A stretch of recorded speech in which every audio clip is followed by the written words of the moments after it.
Assalamu alaikum. Amin wa alaikum assalam. Barkanku da warhaka.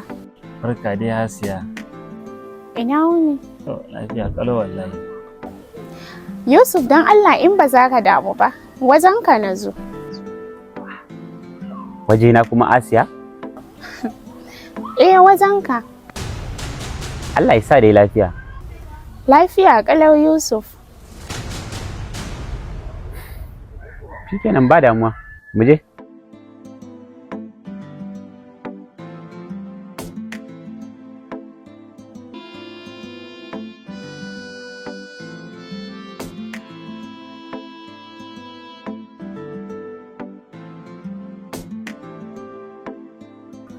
Ina wuni Yusuf?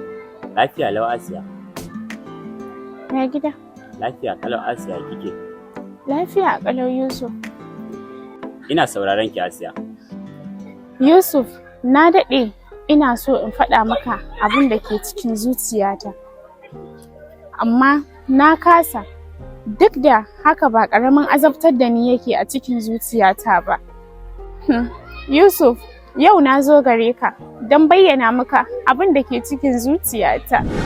Ko na ce saƙon da ke cikin zuciyata wanda na daɗe ina ɓoye shi a gare ka, wanda a kullum yake hana zuciyata samun sukuni da farin ciki a duk wani minti na rayuwata, ya hana idanuwana rintsawa cikin lumana a kowane duhun dare. Yusuf, ina son ka, ko na ce ina matuƙar ƙaunar ka.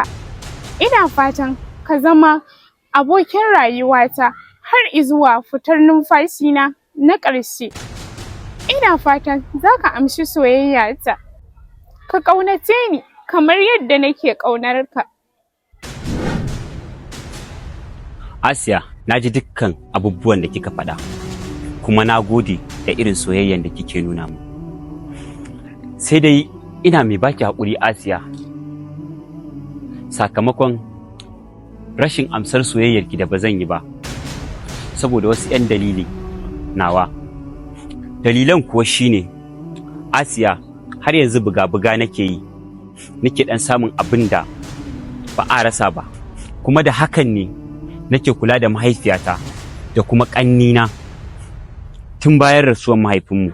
Asiya, ina mai ƙara baki haƙuri tare da baki shawara akan in dai har kina da wanda yake son ki tsakani da Allah a cikin samarin da suke zuwa wurin ki Asiya, to dan Allah ki ba shi dama ya turo magabatan shi a yi maganan aure, ki yi auren ki Asiya. Dan Allah kada ki tsaya ɓata lokacinki a kaina Asiya. Na gode sosai Asiya, da wannan nake cewa na barki lafiya Asiya. Na gode. Asalin su za ya fi kyau ki gane wane ne shi kafin faɗawar ki aso. Wani kyawun ki ne ya kawo shi cikin su tantance asalin su.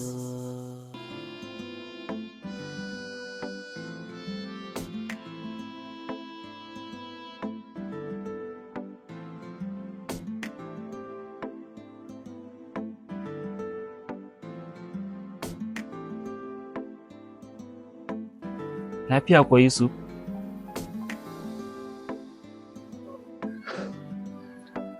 Lafiya, amma ba lau ba.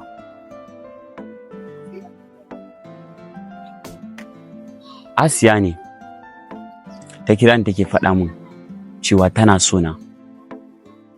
Ta daɗe tana sona, waye mutu waye tashi, waye mutu waye tashi. Shine kawai daga ƙarshe sai na faɗa mata cewa ta yi haƙuri, kawai ba zan iya soyayya da ita ba. Amma gaskiya Yusuf, da baka yi saurin faɗi mata haka ba, da ka tsaya ka ɗan yi tunani tukuna kafin ka faɗi mata. Nasir, wannan shawaran da na yanke shine daidai a ganina, saboda ba na son in ɓata ma 'yar mutane lokaci a banza ba tare da na aure ta ba. Ba na son na kasance cikin mayaudaran maza wanda suke ƙawata kalamansu da ƙarya da kuma son zuciya. Sannan kuma kaga Asiya yarinya ce natsatsiya, mai hankali, ga tarbiyya, sannan kuma tana da ilimin addini da na zamani. Ya kamata a ce Asiya ta samu nagartaccen miji ne wanda za su yi rayuwa mai kyau.